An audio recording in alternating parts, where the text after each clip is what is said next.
Before modern justice systems, powerful empires designed punishments so severe that a quick end would have been considered merciful. What you're about to witness isn't folklore or legend.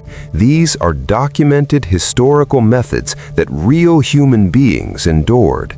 The names, the dates, the places, all verified.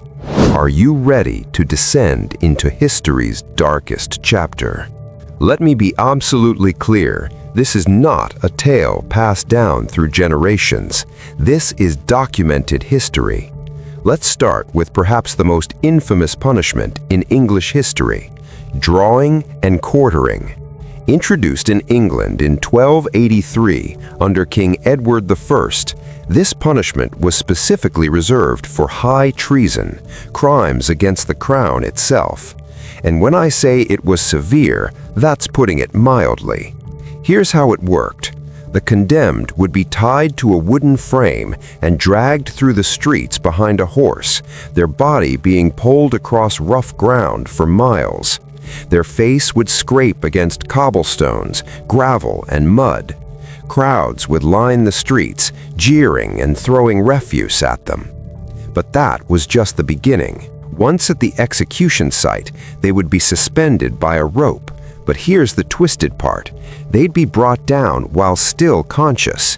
Then, in front of massive crowds that numbered in thousands, extreme bodily harm would follow. Their abdomen would be opened, internal organs removed while they remained aware. Finally, they lose their life and their body divided into 4 parts for public display. The body parts weren't discarded. They were sent to different cities across the kingdom and displayed on spikes as a warning to all others. This could remain on display for months, even years. Still think this is just a story? Let me give you names and dates. August 23, 1305, Smithfield Market, London, England. William Wallace, yes, the real Braveheart, was captured near Glasgow after years of fighting English occupation. He was brought to London in chains, paraded through the streets for the population to mock. After a trial at Westminster Hall, where he was denied the right to speak in his defense, he was subjected to this exact punishment at Smithfield Market. Historical records from the time describe how his head was dipped in tar and placed on London Bridge. His 4 body quarters were sent to Newcastle, Berwick, Stirling, and Perth as a warning to all Scots who dared resist English rule. His remains stayed on display for years. This wasn't medieval myth, it was official royal policy, documented in the records of King Edward I's court. January 31, 1606, Westminster, London. Guy Fawkes, the man whose face now represents rebellion worldwide, met the same fate. After the failed gunpowder plot to eliminate King James I and blow up Parliament, Fawkes was captured in the cellars beneath the House of Lords with 36 barrels of explosive material. He was taken to the Tower of London, where he endured days of interrogation. When he finally broke and gave up his co-conspirators, he signed his confession with a barely legible signature, evidence of the physical trauma he had endured. On that cold January morning, Fawkes and his fellow conspirators were subjected to this punishment in the Old Palace Yard. Historical records from the Tower of London confirm every detail. Witnesses wrote accounts that survive to this day. Here's a detail most people don't know. Fawkes managed to jump from the scaffold before the worst began, breaking his neck in the fall. In a twisted way, he escaped the full horror of what was planned for him. His co-conspirators weren't so fortunate.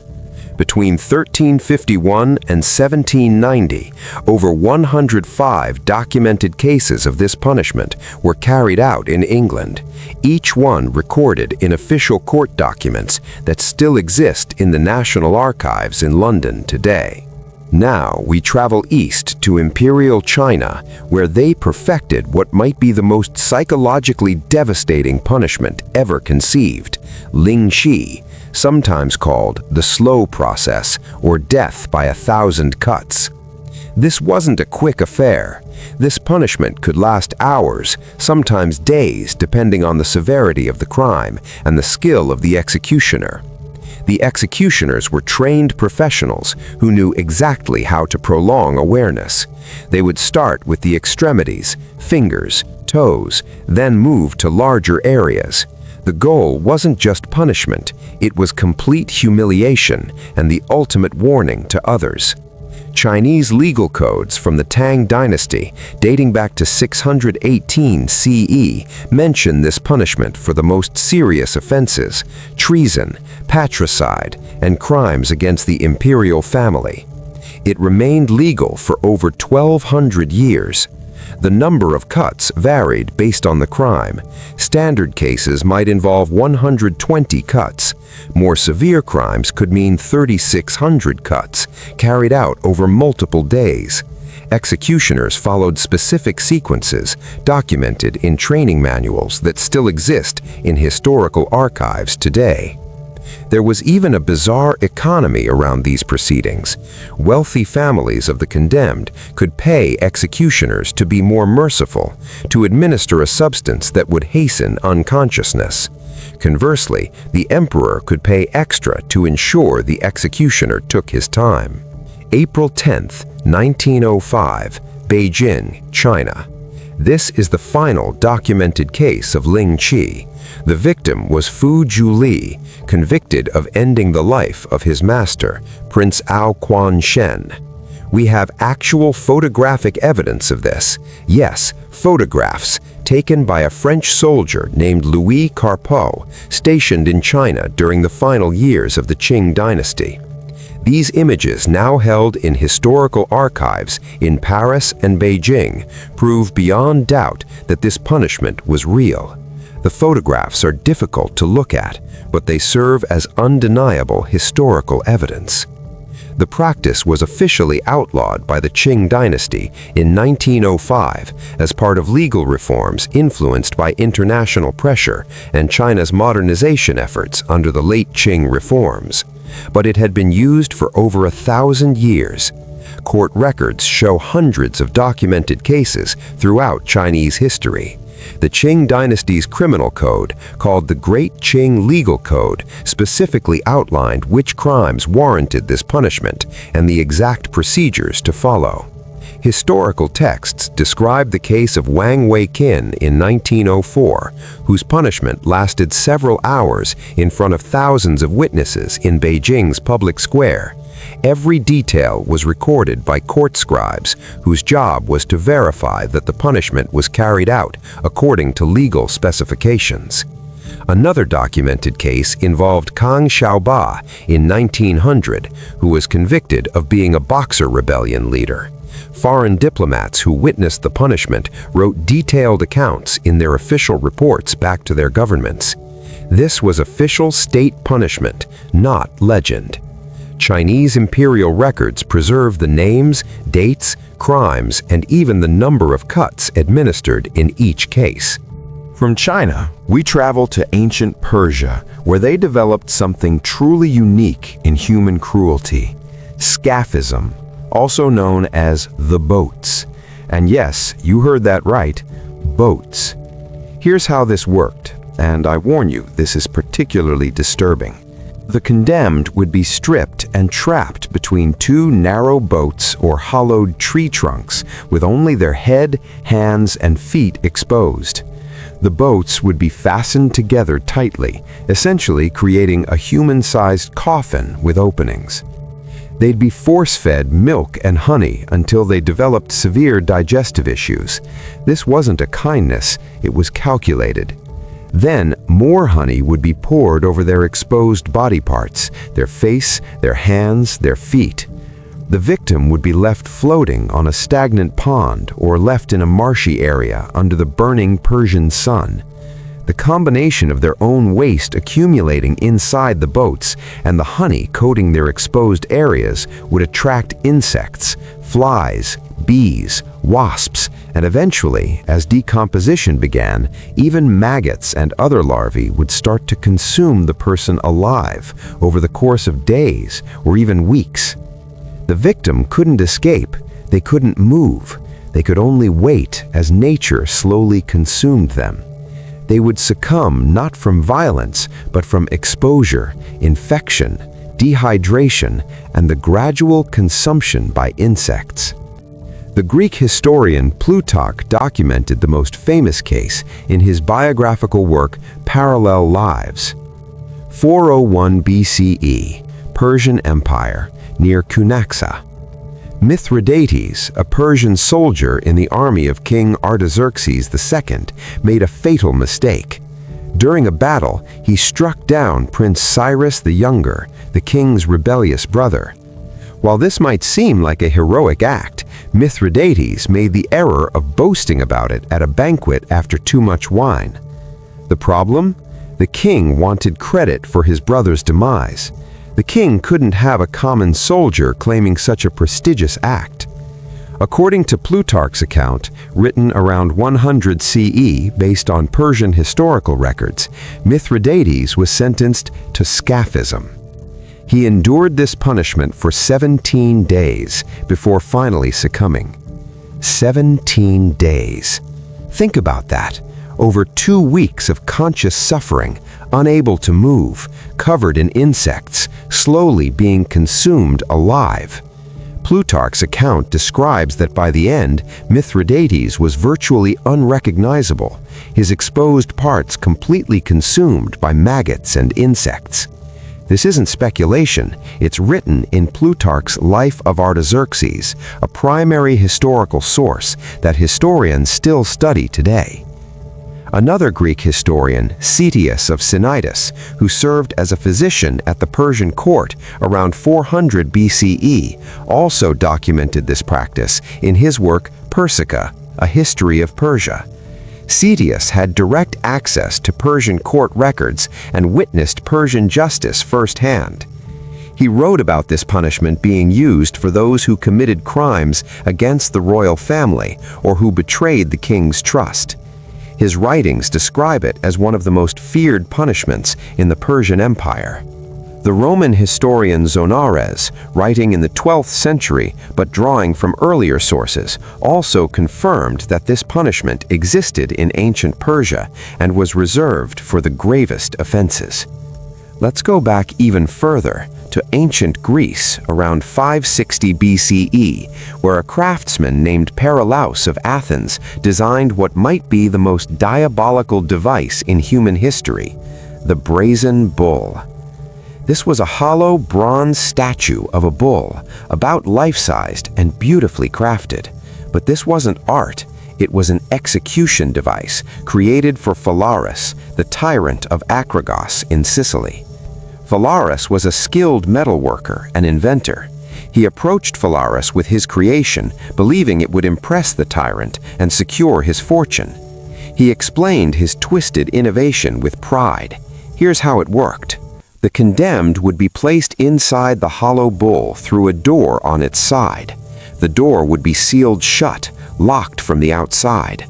A fire would be lit underneath the bronze statue. Bronze is an excellent conductor of heat. As the fire grew hotter, the metal would begin to heat up. Inside, the temperature would rise gradually, then rapidly. The victim inside would, well, you can imagine. But here's the truly twisted part that made Paralaus so proud. The bull was designed with a complex series of tubes and acoustic chambers inside that would convert the victim's screams into sounds resembling a bull's roar. Some accounts say there were even mechanisms that would make smoke come from the bull's nostrils. To the crowd outside, it would sound like the bull was simply bellowing, almost musical. Some witnesses described it as hauntingly beautiful. Inside was a very different reality. The acoustic system was so sophisticated that it produced different tones depending on the intensity of the sounds from within. In essence, Paralaus had turned human suffering into a grotesque musical instrument. The Greek historians Diodorus Siculus and Lucian both documented this device in their writings, and their accounts match remarkably well. Around 560 BCE, Achragos, modern-day Agrigento, Sicily. According to their accounts, Paralaus presented his invention with great enthusiasm. He explained the acoustic features, demonstrated how the door sealed, and described the beautiful sounds it would produce. Phalaris listened carefully. He examined the craftsmanship. He praised Paralaus for his ingenuity. Then he asked a simple question: "Does it work?" Paralaus, eager to please, assured him it did, but admitted he hadn't tested it with an actual person yet. Phalaris nodded thoughtfully. Then he gave an order that Paralaus didn't expect. "Get inside and show me the sound it makes." Before Paralaus could protest, guards seized him and forced him into his own creation. The door was sealed, the fire was lit. The tyrant was so impressed and so disturbed that he decided to test it immediately on its very first victim, Paralaus himself, the inventor. Historical sources described that Phalaris let Paralaus scream long enough to test the acoustic system, then ordered him removed before he perished, so he could then have Paralaus thrown from a cliff. The bull wasn't destroyed. Phalaris kept it and used it regularly for the next 15 years of his tyrannical rule over Achragos. Ancient sources record that he employed it against his political enemies, those who spoke against him, and anyone he considered a threat. Diodorus Siculus, writing in the 1st century BCE, but drawing from earlier sources, lists several notable victims. Around 554 BCE, when the people of Achragos finally overthrew Phalaris in a popular uprising, they captured Phalaris alive. The angry crowd had one thought: poetic justice. They placed Phalaris inside his beloved brazen bull. Accounts described how the crowd gathered around as the fire was lit, and many said they could hear what sounded like a bull's roar, but knowing what was really happening inside, no one found the sound beautiful anymore. Here's what's fascinating. We have archaeological evidence that this device likely existed. In the 19th century, excavations in Sicily uncovered bronze fragments with acoustic chambers that match ancient descriptions. While we can't prove definitively these were the original brazen bull, they confirm that such devices were technologically possible and likely real. The Roman historian Pliny the Elder, writing in the 1st century CE, also mentions the brazen bull in his Natural History, treating it as an established historical fact rather than myth. No discussion of severe historical punishments would be complete without mentioning crucifixion, one of the most widely used methods of public punishment in the ancient world, and certainly one of the most recognizable today. While most famous from one particular case in Jerusalem around 30 CE, crucifixion was actually a common Roman punishment used for centuries before and after that event. The Romans didn't invent it. The Persians and Carthaginians used it first, but the Romans perfected it and used it on a massive industrial scale. This wasn't reserved for the worst crimes. Crucifixion was the standard punishment for rebels, escaped enslaved persons, pirates, and anyone who challenged Roman authority. It was designed to be visible, humiliating, and to prolong suffering as long as possible. Here's how it worked. The condemned would first be severely beaten, often with a flagrum, a Roman whip embedded with bone fragments and metal. This alone could be fatal. Then they would be forced to carry the heavy crossbeam, called the patidulum, through the streets to the execution site outside the city walls. This public parade was part of the punishment, designed to humiliate and warn others. At the site, they would be fastened to the wooden structure by the wrists and feet, either with ropes or, more commonly, with large iron spikes driven through the wrists and feet. The cross would then be raised and dropped into a prepared hole in the ground. The position was calculated for maximum suffering. The victim's weight would pull down on their arms, making it increasingly difficult to breathe. To take a breath, they'd have to push up on the spikes through their feet, causing agonizing pain. Eventually, exhaustion would make breathing impossible. The process could take days. Victims would suffer from exposure, dehydration, shock, and eventually asphyxiation. Sometimes, to hasten things, executioners would break the victim's legs so they couldn't push up to breathe anymore. The Romans kept detailed records, and the scale of their use of this punishment is staggering. 73 BCE, along the Appian Way from Rome to Capua. After the Third Servile War, the Spartacus Rebellion, was crushed, Roman general Marcus Licinius Crassus wanted to send an unmistakable message. He ordered the crucifixion of 6,000 captured rebels. 6,000 human beings. Historical accounts from Appian of Alexandria and Plutarch document that they were placed along the entire 200-kilometer Appian Way, one approximately every 35 meters, stretching from Rome to Capua. This was one of Rome's main roads, heavily traveled by merchants, soldiers, and citizens. Imagine traveling that road. For 200 kilometers, for days of travel, you would never be out of sight of someone hanging on a cross. The message was clear. This is what happens when you rebel against Rome. The bodies were left to hang for months as they decomposed as additional warning. No one was allowed to remove them. This wasn't done in secret. It was the most public punishment imaginable, documented in multiple historical sources. 70 CE, Jerusalem during the siege. Roman historian Josephus, who was present during the siege, wrote that the Romans crucified so many Jewish rebels that there was not enough room for the crosses and not enough crosses for the bodies. He estimated that during the siege, Roman forces crucified up to 500 people per day. The crosses surrounded the city walls completely, visible from every angle. Josephus, in his work The Jewish War, describes that soldiers amused themselves by placing victims in different positions, seeing what would create the most suffering. 4 BCE, various locations across Judea.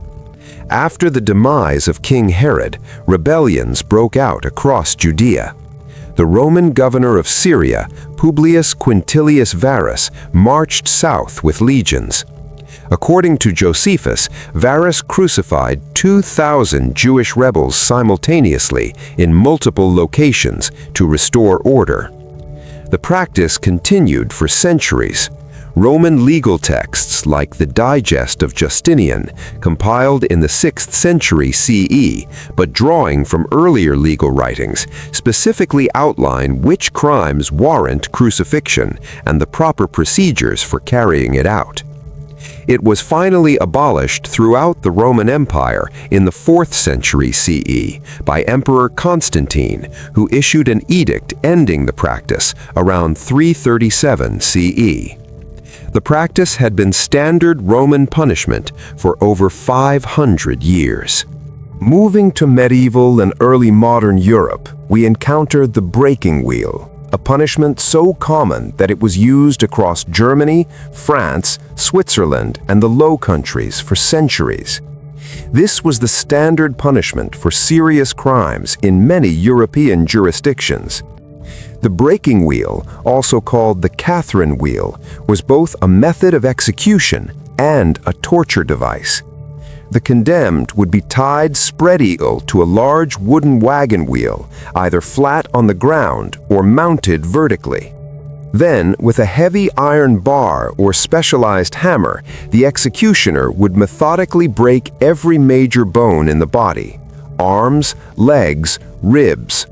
The pattern was specified: 2 strikes to each arm, 2 to each leg, then strikes to the chest. The goal was to shatter bones without causing immediate demise. After the bones were broken, in some jurisdictions, the victim would be left on the wheel, sometimes elevated on a pole in the town square, to slowly pass from their injuries, which could take days. In others, the wheel itself would be spun, compounding the agony. In some German states, there was even a specific order. You'd break the limbs from the extremities inward, saving certain strikes for last to prolong consciousness. What makes this punishment particularly well documented is that it was legal, standardized punishment across multiple countries. Court records are extensive.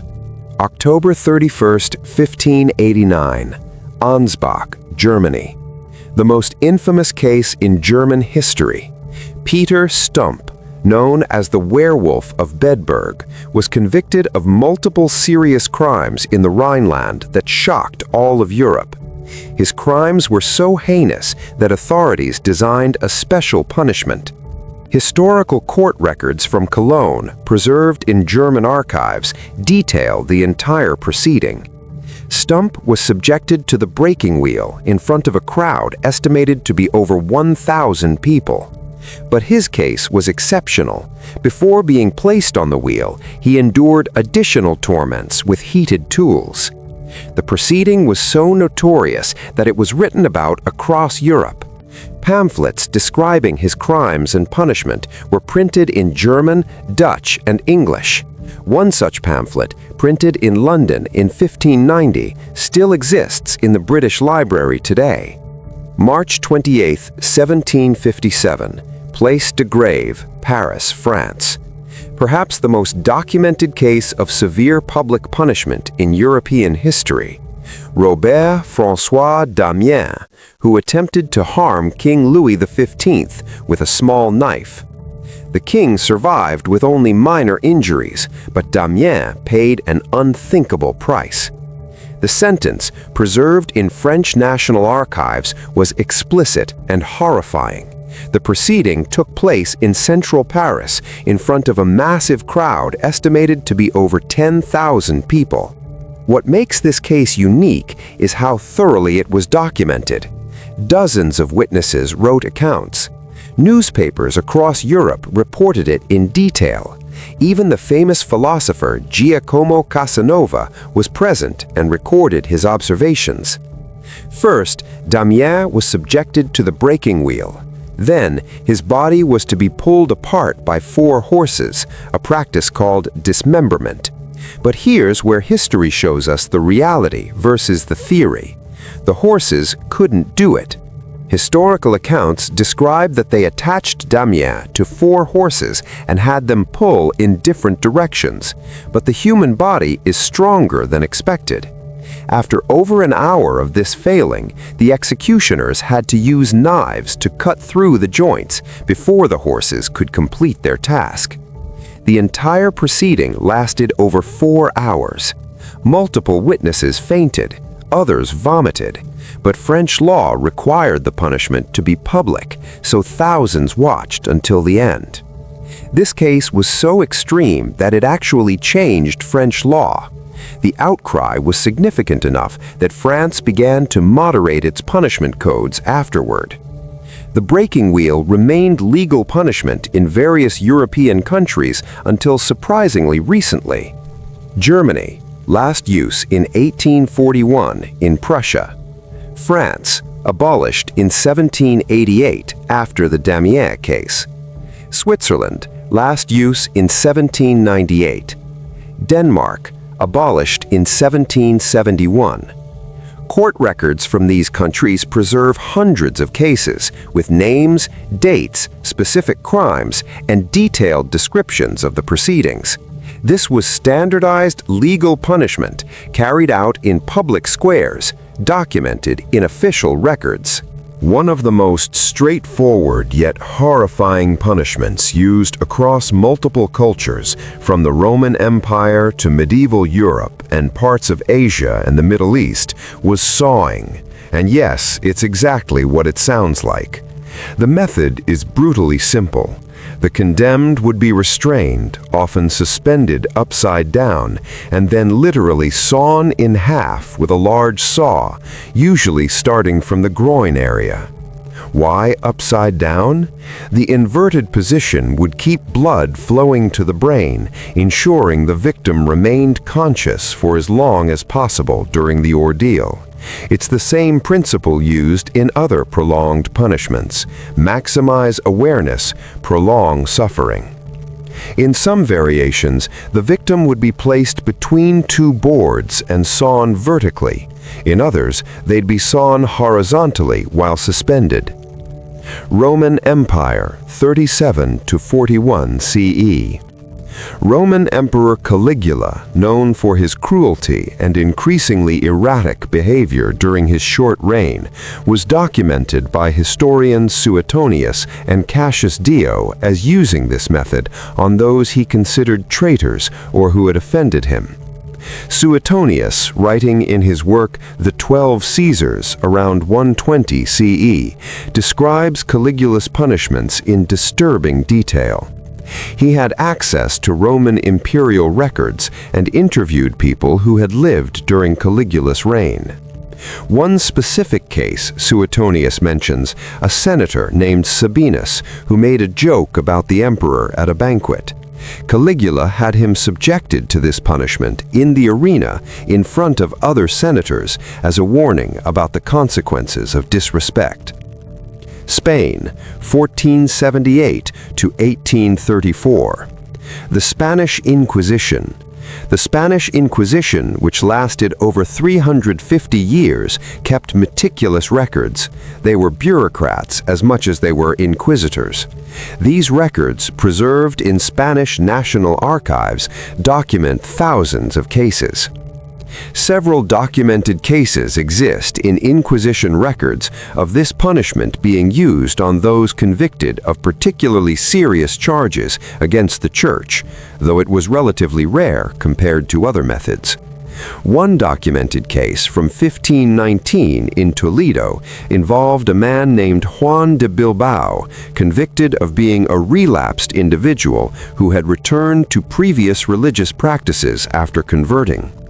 Inquisition records describe his sentence and its execution in detail. Medieval Islamic legal texts and historical chronicles also document this punishment being used in various caliphates and empires for specific serious crimes, particularly rebellion against the caliph or serious religious offenses.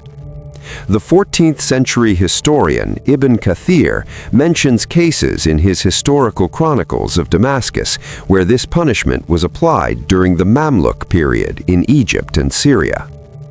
Historical records from various European courts document this punishment being used sporadically throughout the medieval period.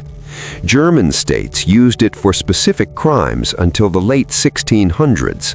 Records from the Holy Roman Empire document cases through the 17th century. The last known cases in Europe occurred in the early 1700s. What's significant is that in many cases, this punishment was legal and specified in written law codes. It wasn't torture in secret dungeons. It was sanctioned punishment, carried out publicly, recorded in official documents. Throughout history, across numerous cultures, and spanning thousands of years, one of the most psychologically terrifying punishments was live burial, being placed underground while still conscious and aware. Unlike most punishments we've discussed, which were designed to cause physical agony, live burial was about psychological terror. The slow suffocation, the darkness, the crushing awareness that no rescue is coming. It attacks the mind as much as the body. Different cultures used variations of this punishment, but the core horror remained the same. being sealed away from the world of the living while still breathing. Ancient Rome, the Vestal Virgins. The Romans practiced this punishment specifically for the Vestal Virgins, priestesses who took sacred vows of celibacy to tend the eternal flame of Vesta. If they violated their vows, they would be placed in an underground chamber with a small amount of bread and water, then sealed inside forever. Why this specific method?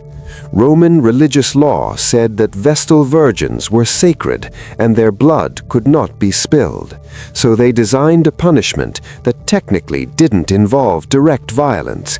They simply sealed them away and let nature take its course. The historian Livy, writing in the 1st century BCE, documents several cases in his massive work, History of Rome. He had access to official Roman religious records kept by the College of Pontiffs. Around 483 BCE, the Vestal Virgin Oppia was convicted and sentenced to live burial. Livy's account describes the proceeding. She was placed in an underground chamber near the Colline Gate, given a small amount of bread, water, milk, and oil, enough to prolong life for days. Then the chamber was sealed with earth. Around 216 BCE, after Rome's devastating defeat at Cannae during the Second Punic War, the Romans sought supernatural explanations. 2 Vestal virgins, Opimia and Floronia, were accused and convicted. Both were subjected to live burial. This case is documented by multiple Roman historians. Around 90 CE, during Emperor Domitian's reign, the historian Suetonius recorded that 4 Vestal virgins were convicted during this period. 3 were given the option of choosing their manner of demise. The 4th, who was the most senior, was subjected to live burial. The Roman poet Juvenal, writing in the early 2nd century CE, also references these cases in his satirical works, treating them as well-known historical events. Medieval Europe, 12th to 16th centuries. In medieval Europe, this punishment was sometimes used for women convicted of certain serious crimes. The rationale was similar to Rome's. It avoided shedding blood, which some religious and legal traditions prohibited for female offenders. German legal codes from the medieval period, particularly the Sachsenspiegel from the 13th century and the Constitutio Criminalis Carolina from 1532, specifically outline live burial as punishment for women convicted of particularly serious offenses. 1477, Augsburg, Germany. Court records document the case of a woman named Elsa von Reuten, convicted of serious crimes against children. The city records describe that she was placed in a wooden coffin-like box, lowered into a pit, and buried alive. The proceeding was public, witnessed by city officials, and recorded in official documents that still exist in Augsburg's municipal archives. Mongolia, 13th to 14th centuries, the Mongol Empire. Historical chronicles document that Genghis Khan and his successors used live burial for certain high-ranking enemies and traitors.